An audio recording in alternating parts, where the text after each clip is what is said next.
Hi everybody, welcome to Sight Words Explained. The word of the day is could. When we tap out this word, we hear three sounds. K, d. K is the first sound, which is made by the grapheme C. That's just as we would expect. The next sound, is made by the OU.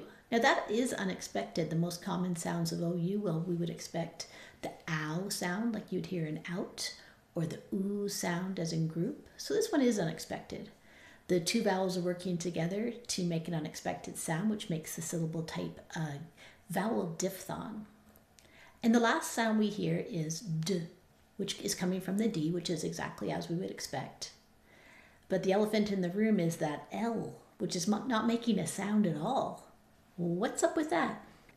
Sometimes silent letters are in a word like this because they're telling us about the word's origin. Sometimes they're telling us about the word's meaning. So what's going on in this word? Well, let's look at some other words that are spelled in a similar way. We have could, should, and would. And if we look at the historical roots of should and would, we can see that should is related to the word shall. See the double end of the double L at the end of shall? Well, the L is in should is showing the relationship between shall and should. And the same thing happens with would, which is relating to the word will.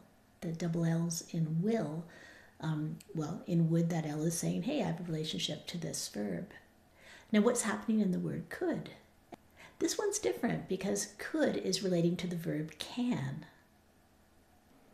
And I should also tell you that the L in would and should was pronounced in the beginning, but the way we speak changes over time, and over time that L became silent. The reason why could has the L in it is historical.